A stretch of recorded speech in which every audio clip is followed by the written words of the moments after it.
2020 में अचानक से दुनिया में पैंडेमिक फैला और इसने सबकी गाड़ी पटरी से उतार दी। आगे क्या होने वाला था ना कस्टमर्स जानते थे और ना ही बिजनेसेस। सब डर और दहशत के माहौल से गुजर रहे थे। कई ब्रांड्स ने तो अपने हाथ खड़े कर दिए, पर एक ब्रांड ऐसा था जिसने इस मुश्किल को अवसर बनाने की ठान ली। हाय, मैं हूँ श्रुति और इस वीडियो में हम देखेंगे कि कैसे दुनिया के दो काफी बड़े ब्रांड्स ने पैंडेमिक में मार्केटिंग को लेके दो अलग अलग अप्रोचेस रखी और इससे एक को काफी फायदा हुआ और दूसरे को नुकसान। कौन सा ब्रांड जीता और क्यों, ये इंटरेस्टिंग कहानी जानने के लिए एंड तक बने रहें।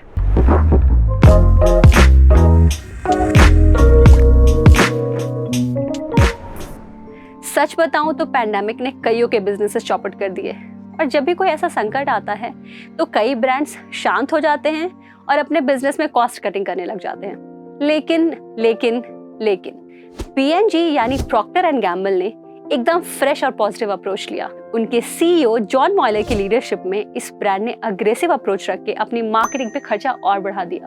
उन्होंने दो तरीके से इस आपदाओं को अवसर में देखा। पहला, पैंडेमिक में लोग घर बैठने पे मजबूर हो गए थे और घर बैठे बैठे काफी टीवी और ऑनलाइन कंटेंट कंज्यूम कर रहे थे। आपने भी किया ही होगा। P&G ने देखा कि अपनी स्मार्ट मार्केटिंग स्ट्रैटेजी से वो इन घर बैठे लाखों करोड़ों लोगों तक एक साथ आसानी से पहुंच सकते हैं, जिससे उन्हें लॉन्ग टर्म ब्रांडिंग बढ़ाने में फायदा होगा। दूसरा, उन्होंने ये भी देखा कि लॉकडाउन में FMCG प्रोडक्ट्स जैसे packed food, toiletries, medical supplies की भी डिमांड बढ़ेगी।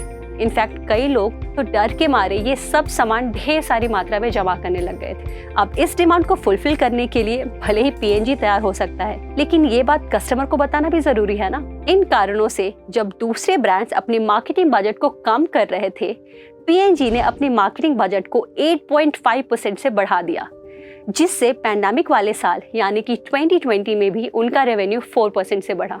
वहीं दूसरे ब्रांड्स जैसे कोका कोला ने अपनी ट्रेडिशनल अप्रोच रख के अपनी ग्लोबल एडवर्टाइजिंग बजट को 4.2 बिलियन से 2.8 बिलियन यानी कि 33% से कम कर दिया।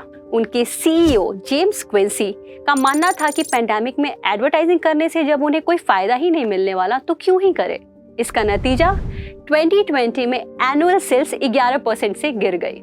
आर्थिक संकट के वक्त ब्रांड्स को काफी कठोर कदम उठाने पड़ते हैं, लेकिन स्मार्ट ब्रांड्स ठंडे दिमाग से और अपने सालों के एक्सपीरियंस से काम लेते हैं और ऐसी परिस्थितियों से सक्सेसफुली बाहर आते हैं। P&G जो लगभग 180 साल पुरानी है, अपने अनुभव का इस्तेमाल करके एक लॉन्ग टर्म स्ट्रैटेजी के चलते पॉजिटिव कदम उठाया।